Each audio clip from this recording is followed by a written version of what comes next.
Hey y'all, welcome back. I wanted to come to you all today really quickly. I wanted to film this outside actually, but it's raining outside. Well, it was raining earlier and it's wet outside, but I think it's still drizzling a little bit. I went outside to see if I could film it, but it's still kind of drizzling. So guess I'll have to do it inside, which is cool. But what I'm coming to you guys today to talk about is all right, we are in June. We are almost freaking in summer is quickly approaching. Our little ones, our teenagers, our elementary and middle schoolers are out of school. Most of them, if they aren't in a year-round school, are on summer break. And I kind of wanted to post this message to remind parents to keep your children. Now, don't get me wrong, have fun this summer, travel this summer. Allow your children to have more of a free schedule now that they don't have to be on such a tight schedule with having to get up at a certain time and get ready for school and things like that. So that's cool. Allow your children to experience a summer vacation, where their schedule is more free. They don't have to be so restricted with staying on schedule to get to different places on time. But also make sure that you don't allow them to lose the gains that they made during the school year. What do I mean when I say that? I mean reading levels. I mean losing some of the skills as far as math and comprehension and science. They're fun projects, parents, that you can do to keep your children mentally engaged and on point when it comes to retaining the knowledge that they've gotten during the school year. So, for some of you who don't know, my children are adults, but I really was very involved definitely in their school curriculum life. I worked with most of their teachers closely from elementary to high school. But then also there was a time period when I homeschooled my children. This was back in the day. My children are grown, like I said, but I homeschooled them way before COVID. I was kind of ahead of my time, and I did that. So I'm very much, and in addition, I was also in a classroom while they, were like in middle and high school.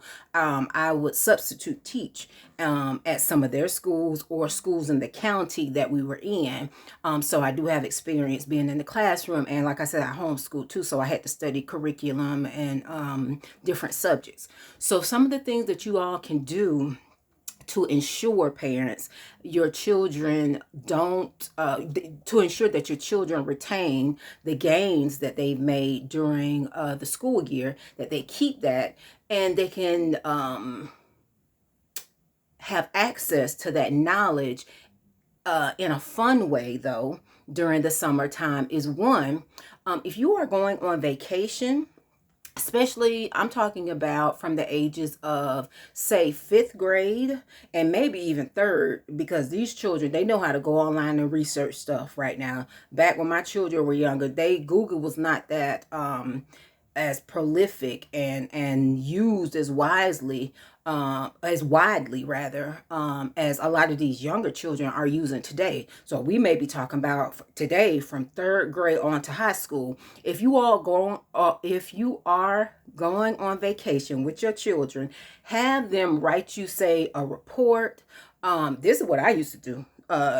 Because it helps to work with grammar, it helps to work with handwriting, it helps to work with get those creative juices flowing with your children. And actually, I mean, it helps you to, and it helps them to research to discover something new that they maybe didn't know previously. What I would do is, I know with my children, they used to go visit their grandparents in the summer a lot. It pretty much every summer for many years. What I would do when we would take them down there, I would send them down there with stamps and like paper and pens or pencils, and I would have them write me letters. We would write letters back and forth, with them telling me, how their trip was going, what they were doing with their grandparents, things that they wanted to do when they got back. And they would send me like pictures of stuff that they, had projects that they had worked on, like coloring pictures and things like that. And those are awesome keepsakes over the years. But in addition, that keeps your children mind active. It doesn't allow them to go in a stupor. It doesn't allow them to go in, say, like a daze over the summertime. They're keeping those skills and that knowledge and being able to think and being creative. They're keeping those creative juices flowing. So that's what I would do. But what I was about to say is, if you all are going on vacation with your children, most people, when they go on vacation, you let your children know ahead of time where you all are going, how long you're going to be there. Have them write a paper to you, a report to you, saying what they want to do. Have them research different activities in the city that are available and what they want to take part in.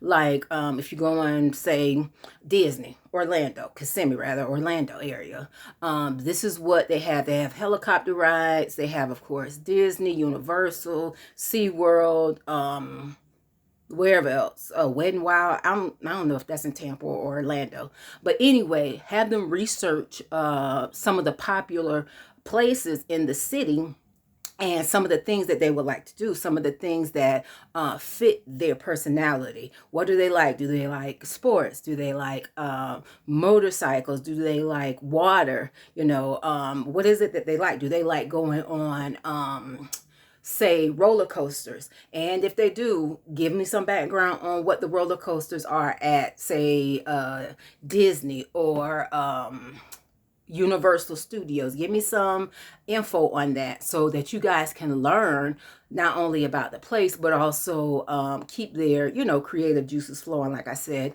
and keep them, their minds busy. Because the Bible says an idle mind is a devil's playground. So always keep them busy and communicating with you to let you know what they're thinking, what they have going on, and to expand their horizons. So that's kind of what I wanted to come to you guys today. Don't allow it. Well, everybody has free will, but what I would suggest is also, I wanted to share this information because I just found this out a little while ago. I am a patron of the libraries. I've been going to the library since I was in junior high school regularly. I have like probably 6 to 8 library cards in different cities, different states, whatever. Like I say, I am an avid patron of the library system. Most library systems, they have a summer reading program for children. Well, they can earn a little, like, back in the day, I know my children, they would earn like Chick-fil-A ice cream coupons if they read a certain level of books, or whatever the reward is. They can earn rewards for reading so many books, and that keeps like I said, their mind active. That keeps them on course with their reading to grade level. And we know that is so important because all over the country, districts and states are reporting a lot of students aren't reading. And this is basic. This is fundamental. They are not reading on the level of their grade level. So someone like me, where I have always read a lot of books, like keep these children active over the summertime. Take them to the library. Allow them to pick out their own books. Like I said, they don't have to be reading anything so serious. Allow them to read what they want. If they like the Wimpy Kid series, let them read the Wimpy Kid series. If they like to read, old school like Charlotte's Web or whatever those books are, it doesn't matter. It's basically what I'm saying. It doesn't matter what they're reading. Allow them to read whatever it is they like. Like I said, if they like sports, if they like motorcycles, if they like they're into old cars, they're into fixing up, like souping up vehicles. Allow them to research and read new information about that. That is so helpful. In addition, another positive point of libraries. Did you all know that a lot of these libraries have 3D printers? Yes, 3D printers where they're allowing, where you can go on a computer and construct the dimensions of whatever it is that you want to build. And a lot of times it's like a Lego piece. It's something small that they let them build. But still, just gaining that experience as a freaking elementary school student or a middle school student on building, fabricating, manufacturing a piece is like, that is huge. To be able to, allow your mind to go to that level where you're constructing something, that's setting your children on the path of being an engineer, a builder, as far as in the construction field, an architect. That's prodding, and that is massaging those mental muscles that to steer your children down that direction. But a lot of libraries, or some, I'm not going to say a lot, but some, I've seen several that have 3D printers where the library staff will help aid in helping the patron, whether it's the student or an adult, helping them use the 3D printer, which I don't know if there's a fee for it, but even if there is a nominal fee for it, still, like, that experience is freaking amazing. In addition to the 3D printing, they some libraries even talk about or advertise that they have what is it called? A green screen, I guess. So if your child is interested in videography, I don't want to say creating a YouTube page, but especially not as a child, but different strokes for different folks. Just be careful if you do allow them to do that, because there's some weirdos out here. But they do have green screens where if your child, say, wants to put on a broadcast where they're like reporting the news from the angle of a, say, a teenager, or the angle of a middle schooler. Now that would be kind of cool, to where they could let their school friends know that, this is the mini news broadcast from the angle or perspective of a 10-year-old. That would be kind of cool. But whatever,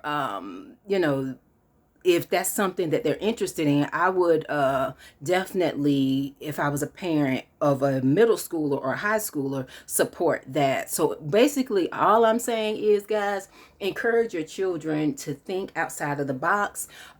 You as a parent are obligated, we as parents are, and especially good parents, are obligated to keep our children on course to positive things. Now, you can't force anybody to do anything, but you can keep reminding them, suggesting to them, and in some cases requiring them to, say, like I said, read books, say to, stop watching so much. You can limit how much TV they watch. You can limit how much phone time and internet surfing, aimlessly surfing, that they do. You can limit that. So that's what I want to encourage you parents to do over the summer. Keep your children sharp intellectually, keep them their minds wide open as far as creativity, and keep them on point definitely when it comes to the reading, by requiring that they read books. Doesn't matter what they're reading, as long as it's nothing vulgar, as long as it's age appropriate. Allow them to read, allow them to research, and allow them to gain more knowledge, learn new things. So that's what I want to say to you guys. You guys enjoy the upcoming week, and I will see you guys soon. All right, take care. Namaste.